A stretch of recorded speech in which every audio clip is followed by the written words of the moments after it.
మొత్తం పరిశీలిస్తే చాలా స్పష్టంగా అర్థమవుతుందని కూడా మనవి చేస్తున్నా.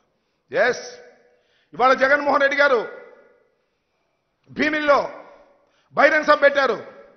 సిద్ధం అని పెట్టారు. మేము ఎన్నికలకు సిద్ధం, సర్వం సిద్ధం చేసుకున్నాం, మా 175 మంది అభ్యర్థులు సిద్ధం,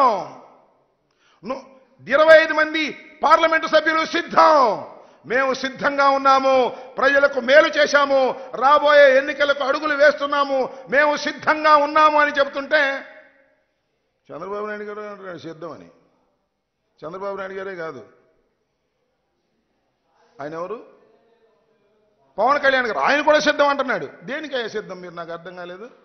మీ ఇద్దరు కలిసి కూర్చుని మాట్లాడుకుని సీట్లే అనౌన్స్ చేయలేనటువంటి దౌర్భాగ్యమైన పరిస్థితిలో ఉన్నారో, డ్రామా ఆడుతున్నారో తెలియదు నీకు. పవన్ కళ్యాణ్ గారు ఎక్కడ నిలబడతాడో తెలియదు, అనౌన్స్ చేయరు. చంద్రబాబు నాయుడు గారు 1 నిలబడతాడో 2 నిలబడతాడో తెలియదు. వీళ్ళు సిద్ధం అంట. దేనికయ్యా మీరు సిద్ధం? ఒకదానికి మాత్రం మీరందరూ సిద్ధం.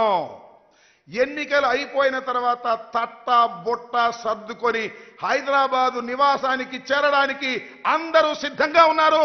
చంద్రబాబు నాయుడు గారు, పవన్ కళ్యాణ్ గారు, లోకేష్ గారు సిద్ధంగా ఉన్నారు. మూటా ముళ్ళ సర్దుకొని. ఎందుకంటే ఇల్లు కూడా లేనటువంటి రాజకీయవేత్తలు మీరు ఆంధ్రప్రదేశ్లో కాబట్టి లారీకి సరుకెత్తుకొని సర్దుకోవడానికి సిద్ధంగా ఉన్నటువంటి ముఖాలు మీవి అని ఈ సందర్భంగా నేను స్పష్టంగా చెప్పదలుచుకున్నా. నేను ఎక్కడో చూశా, ఏదో ట్విట్టర్లోనో దీనిలోనో మేము సిద్ధం అన్నాడు. ఎవరు? పవన్ కళ్యాణ్ గారు. ఇలా బొంబేసి మేము దేనికేంటి సిద్ధం? మీరు చంద్రబాబు నాయుడిని లోకేష్ని భుజాన్ని వేసుకుని మోయటానికి సిద్ధమా? లేకపోతే ప్యాకేజ్ ఇస్తే ఎత్తుకుపోవడానికి సిద్ధమా? దేనికి సిద్ధం నువ్వు నాకు అర్థం అడుగుతున్నా నేను. ఓ లోకేష్, ఓ పవన్ కళ్యాణ్ గారు, కొనిదెల పవన్ కళ్యాణ్ గారు, దేనికి మీరు సిద్ధం? చంద్రబాబుని భుజాన పెట్టుకుని మొయ్యడానికి సిద్ధమా? పోటీ చేయడానికి సిద్ధమా? ఈ రాష్ట్రంలో ముఖ్యమంత్రి కావడానికి సిద్ధమా?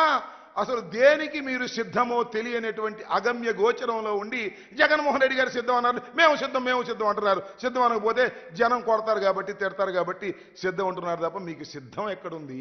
పెద్ద అయోమయంలో ఉన్నారు.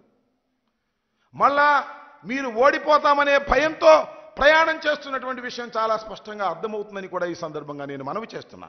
కాబట్టి చంద్రబాబు నాయుడు గారి సైన్యం ఈ రకంగా జగన్మోహన్ రెడ్డి గారి మీద